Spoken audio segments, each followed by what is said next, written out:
Dr. Oldham, thank you very much for the update and recommendations on the budget. I think you and your administrative team have done an outstanding job as far as coming to this board over the last several months with recommended cuts. I think it is now the responsibility of this board to provide you with some feedback as to our reaction to those recommendations, whether we think that we need to accept all of those or not. I mean, obviously, even if we accept every recommendation that you presented to us, we still have a significant budget shortfall. I think we need to provide to you some indication of what our tolerance as individual board members may be relative to possible tax increases, so that you and your administrative team are not just guessing at where this board may stand. So again, I compliment you on the work of you and your administrative team in bringing this information back to us, and I think it is now the responsibility of this board to certainly digest the information and provide you with some feedback as we continue to move forward in our budget review. I mean, obviously, we're hoping that there may be some changes in what the district may be allocated for the upcoming school year. I'm not overly optimistic that we'll see significant changes from the state along those lines, but I think we need to really just digest everything that you have presented to us, and most importantly, give you some feedback as to what our thoughts are, both individually and collectively as a board, as we continue this budget review and the need to make some very difficult decisions. For parents who have children involved in certain programs that possibly could be adversely affected, these are difficult decisions. Certainly, as part of the public comment on budget, we are interested in your thoughts and comments. But this board is going to have some very difficult decisions to make.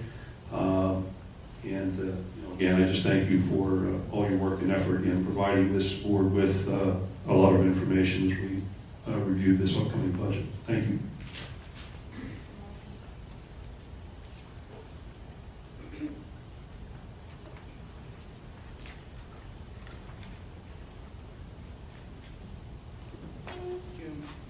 Jim, has there been anything done with the consortium? Has there been any more talk down there on, because there's a little bit of a surplus? We have a meeting Thursday, down at the health consortium. The discussion will continue. We're going to be adamant that we should have a 3-month or something. They know my feelings towards that. There should be no increase for next year in light of what we all have to face. Balance this fund. What is your projected fund balance at the end of this fiscal year? Right now, that's still in computation. We have to take into effect the effects of freezes that we have put in place. I have to project out the final year-end payroll and the effect of benefits. Right now, conservatively estimated it at $200,000 on a certain token if that comes in higher. I'm not finished my calculation. Thank you. Sir.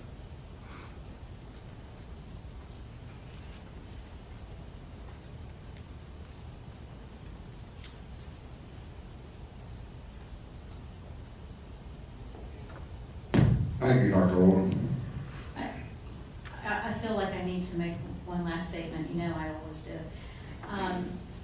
Please understand that we're still looking at almost 1.4. And when we met as an administrative team to prepare this last set of proposals, I think that we sat and stared at each other as long as we had spent with the initial cuts. We really are now to the point of cutting programs. There is nothing else other than entire programs. And whether that's dependent upon course selection at the high school, whether that affects kindergarten, that's the point that we are to. And we do need to hear your recommendations as to where else you might want us to head with this. Right? Just because, not that I'm in favor of it, just because it was mentioned one time, what is the cost savings of going back to having is there savings there? The accountability, the question was, what would the savings be to go back to half-day kindergarten? And the answer to that is that for salaries and benefits, it's about $385,000 in salaries and benefits. $215,000 of that was from accountability block. It paid for 3.6 teachers. Now, the flip side of that is, what would transportation cost to transport students twice? And we have not stepped into that ground yet.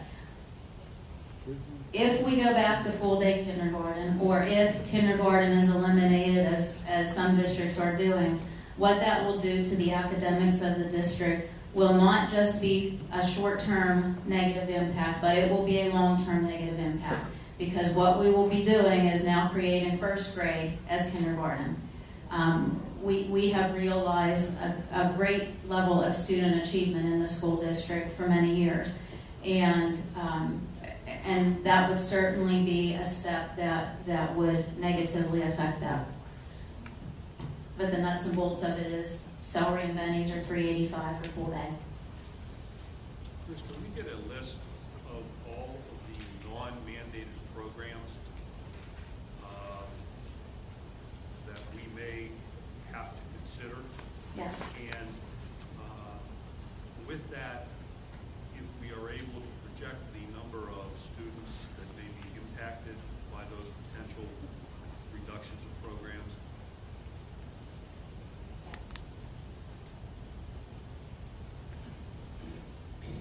Yes, I'll prepare that for you. Yeah, Chris, it's just not really about us, every school district is going. Oh, I know that. I know that. But Mr. Beam said this isn't just Ligonier Valley School District. Every school district is facing that, and you're absolutely right. Okay, thank you.